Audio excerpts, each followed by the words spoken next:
Setelah qobliyah subuh, banyak dari kita langsung berdiri atau beranjak tanpa tahu bahwa waktu itu adalah saat paling mustajab untuk berzikir dan memohon rezeki. Sebelum lanjut, sempatkan untuk menulis sholawat kepada Rasulullah Shallallahu Alaihi Wasallam di kolom komentar. Insya Allah bisa menjadi bukti cinta kita untuk mendapatkan syafaat beliau di akhirat kelak. Serta sempatkan untuk menuliskan hajat maupun doa sahabat semua, sehingga bisa kita aminkan bersama agar permohonan kita segera dikabulkan oleh Allah Subhanahu wa Ta'ala. Amin ya Rabbal Alamin.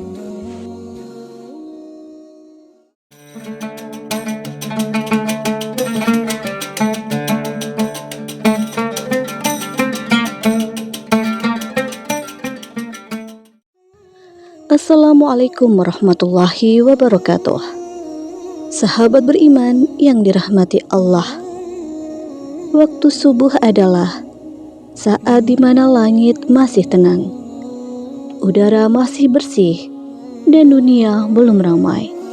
Akan tetapi, justru di saat inilah langit sedang terbuka dan rahmat Allah turun tiada henti. Kita semua punya kesibukan di pagi hari. Ada yang bersiap ke tempat kerja, ada yang mengurus anak-anak, ada pula yang melanjutkan aktivitas harian. Tapi di tengah semua itu, ada satu momen kecil yang sangat besar nilainya, yaitu beberapa menit setelah sholat sunnah qobliyah subuh. Banyak ulama dan para ahli ibadah menjaga momen ini dengan sangat hati-hati. Bukan karena panjang bacaannya, tapi karena zikir yang dibaca di waktu ini membawa ketenangan, keberkahan, dan bahkan rezeki yang tak disangka-sangka.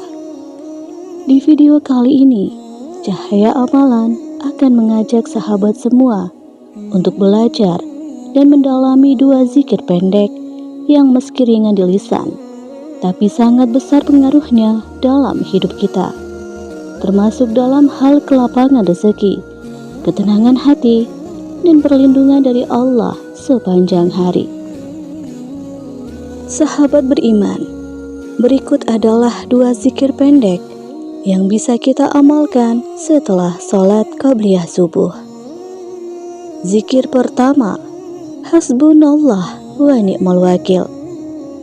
Makna zikir ini begitu mendalam karena kalimat ini bukan sekedar doa, tapi pengakuan penuh kepasrahan dari seorang hamba kepada Rabb-Nya.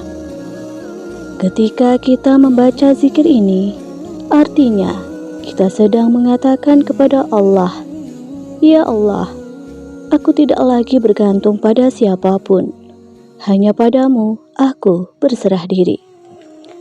Di dunia ini, kita sering khawatir rezeki tak cukup, khawatir kehilangan pekerjaan, khawatir anak sakit, khawatir hutang menumpuk. Tapi zikir ini mengajarkan untuk berhentilah cemas, cukupkan Allah sebagai penolong.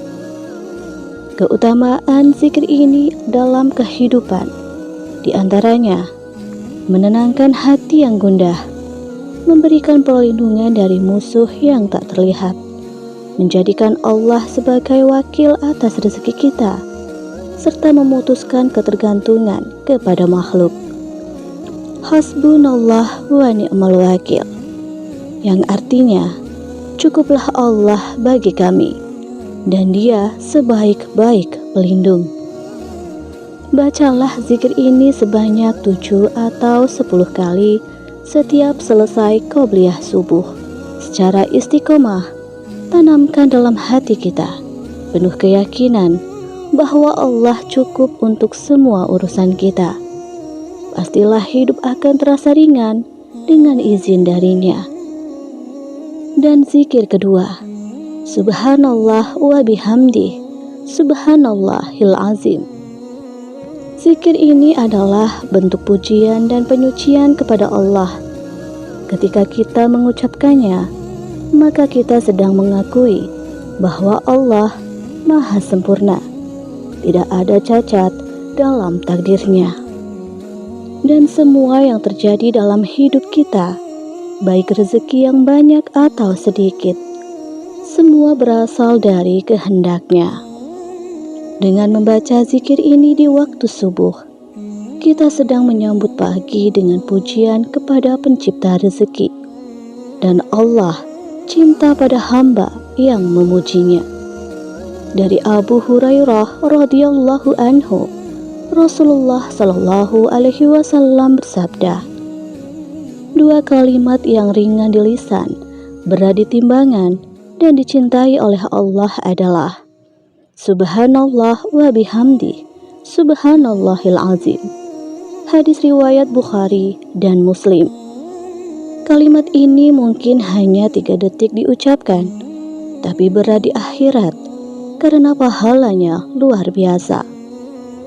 Bagi siapa saja yang membaca zikir ini, pastilah dalam hidupnya akan dicintai oleh Allah, akan dihapuskan dosanya, hati menjadi lebih tenang, serta menarik rezeki dengan pujian, bukan hanya permintaan. Adapun cara mengamalkannya yaitu setelah sholat sunnah qobliyah subuh, janganlah langsung beranjak untuk bangun. Duduklah sebentar di atas sajadah. Kemudian bacalah zikir pertama, Hasbunallah wa ni'mal wakil, sebanyak 7-10 kali. Dilanjutkan dengan membaca zikir kedua, Subhanallah wa bihamdi, Subhanallahil azim, sebanyak-banyaknya yang kita mampu. Bacalah dengan ikhlas, sungguh-sungguh, dengan penuh keyakinan, agar kita bisa merasakan kehadiran Allah. Dilanjutkan dengan zikir pagi atau doa pribadi, Subhanallah wa bihamdi, Subhanallahil azim, yang artinya Maha suci Allah dan segala pujian baginya, Maha suci Allah yang Maha Agung. Rezeki bukan cuma soal permintaan, tapi soal pujian kepada Zat yang memberinya. Maka mulailah subuh kita dengan memuji Allah, dan lihat bagaimana Allah balas dengan cinta, perlindungan, dan rezeki. Sahabat beriman yang dirahmati Allah, rezeki itu datang bukan hanya karena usaha semata, akan tetapi juga atas izin dari Zat yang Maha Pemberi rezeki. Kita bisa kerja keras, tapi jika tidak dimulai dengan zikir, maka kerja itu hanya mengandalkan tenaga, bukan berkah. Banyak orang punya gaji besar, tapi hatinya sempit. Banyak orang rumahnya besar, tapi tidak pernah tenang. Tapi lihatlah orang yang memulai subuhnya dengan zikir. Walau sedikit hartanya, tapi cukup. Walau sederhana, tapi bahagia. Hari ini, Allah beri kita kesempatan untuk memperbaiki pagi kita menjadi lebih berkualitas, untuk menyambut rezeki, bukan dengan tangan yang sibuk, tapi juga dengan hati yang berserah diri kepada Allah. Mulailah besok pagi hari setelah qobliyah subuh, ucapkan 2 zikir ini dengan yakin, dengan pasrah, dan dengan cinta kepada Allah. Lihatlah bagaimana hidup kita mulai berubah. Semoga Allah berkahi rezeki sahabat semua hari ini dan setiap harinya. Amin ya Rabbal Alamin. Jangan lupa like, share, dan subscribe. Sertakan juga di komentar dengan menulis, "Saya siap membuka pagi hari dengan zikir," agar aktivitas kita semua mendapatkan keberkahan dari Allah. Wassalamualaikum warahmatullahi wabarakatuh.